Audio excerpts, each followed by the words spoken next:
Ghadir Shafie is a Palestinian activist and strategist born and based in Palestine, Israel. She's a co-founder of Aswat, Palestinian feminist-queer Center for Sexual and Gender Freedoms, and has spent the last decade of her life passionately advocating for the intersectionality of the struggle of Palestinian queer women, fighting multiple forms of oppression as Palestinians in the context of Israel's system of apartheid, military occupation, and settler colonialism, as women in a militaristic and imperialistic male-dominated society, and as queers in the context of pinkwashing and homophobia. In doing so, she contributed to gathering more committed and engaged global feminists and queers to rally around Palestine. Her interviews and articles appear in various media outlets and academic papers, Arab and international. So welcome, Ghadir. Thank you so much for joining us. Thank you for having me. Of course. And I want to also extend my condolences. It sounds silly to say, but for what my government is facilitating. It's shameful and outrageous. It's heartbreaking from over here. So I can't imagine what it's like to be living what you all are living. So thank you very much, Katie, for saying that. Of course. Thank you very much. So let's just start off by talking about the intersectionality of this struggle, what that means to you as an individual and what that means for the communities that you're a part of. Well, when we talk about intersectionality of struggles, it means we try to see the intersection of oppression as Palestinian, as women, as queer. And in the case of Israel, as Palestinians, we live under settler colonialism, apartheid, and occupation, whether living inside Israel or in the occupied Palestinian territories or in besieged Gaza Strip. As women in a very militaristic, sexist society that usually oppress women's rights and freedoms, and as queers in the context of homophobia and pinkwashing, it's important for us to fight to achieve the full menu of rights. And I know a lot of queer people around the world, they want to save Palestinian queers, but my answer is thank you, but no thank you. We don't need saving as queers. We have managed to raise the bar within our own community, with our national movement, within the feminist movement. And mostly we need savings as Palestinians, because right now Israel is killing Palestinians for being Palestinians. And what do you have to say to the people who respond to what Israel is doing and what the United States is supporting and say things like, oh, well, Hamas wants to throw gay people off of the roofs and, queers for Palestine. That's funny. That's so laughable because they would kill you. What's your response to those types of talking points?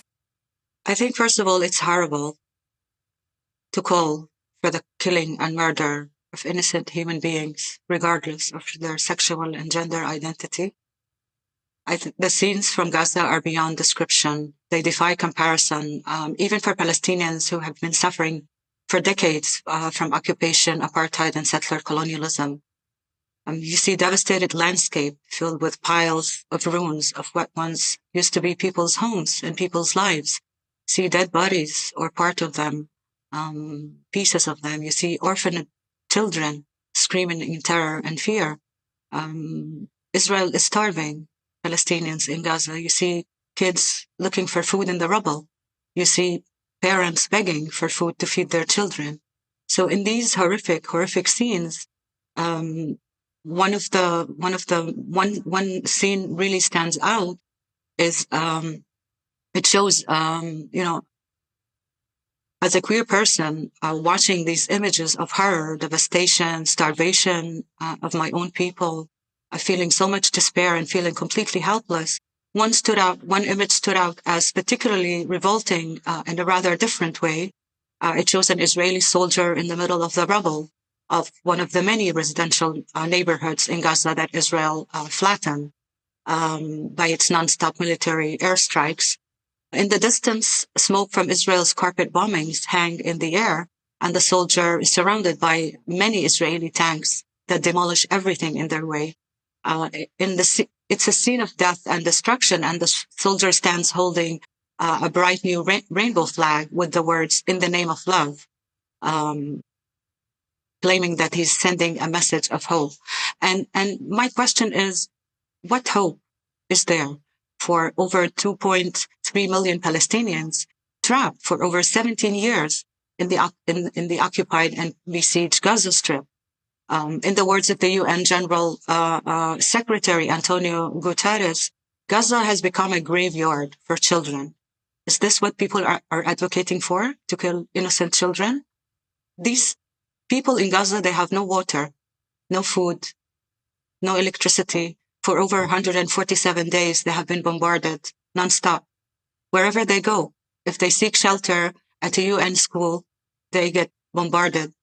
In hospitals, there are no safe passages for Palestinians in Gaza. I think that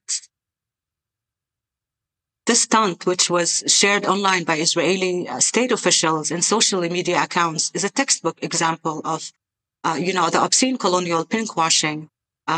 It's more than that. It's even pinkwashing on steroids. To see these scenes and to try to pinkwash genocide, we have seen Israel using pinkwashing for so many years in order to pinkwash its crimes against the Palestinians. And we heard many experts say that what Israel is doing right now is a textbook case of genocide. And with this soldier is doing, I think there were many others like him who followed his lead. This is a textbook case of pinkwashing, and we should be aware of that. And I think it's shameful that people are actually advocating for LGBT rights by Israel when Israel is actually killing queer people. We didn't hear about queer people being killed in Gaza before, but now we see queer people lying in graves, in mass graves, all killed by Israel, with no exception. So I think these facts speak for themselves. And I think people who choose to be blind, who choose to be inhuman, that's the only word I can think of. It's inhuman to think that Palestinians in Gaza deserve to die like this, with no support whatsoever. The whole world, that the governments abandoned Palestinians in Gaza. I know that I still have hope because I see how grassroots movements are organizing. I see how people around the world, nations, people of all ages, people who didn't really care about Palestine and Gaza before are standing with everything they have. They're risking their lives, their jobs, their friendships also in order to stand with justice in Palestine. So I really don't have any words to convince people to be human. I think that this war has made things clear. And I think it has exposed.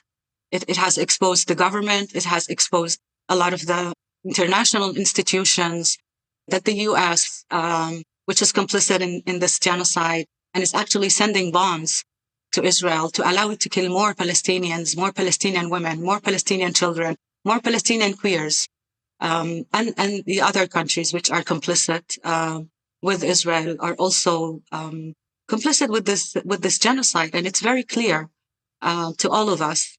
And I think it's important for us not to trust these governments anymore. I think each and every one of us as individuals, as citizens, as human beings, we have the power to change.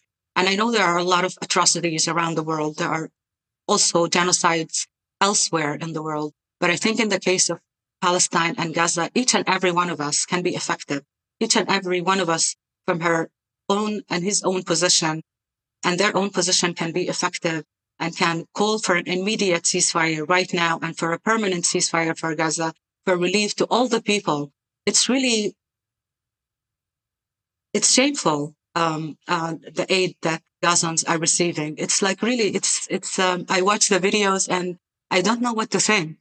That even the countries who are trying to send aid, they're not really sending the necessary aid. So I don't know what is left to say. I don't know what is left for Gazans to say. They have been in war for 147 days. They are filming the war. We are watching the genocide live, each and every one of us. You don't have to watch CNN and Fox News. Go to your Instagram, go to your TikTok, on social media platforms. Follow people who live in Gaza. Follow journalists, those who haven't been killed by Israel or targeted by Israel.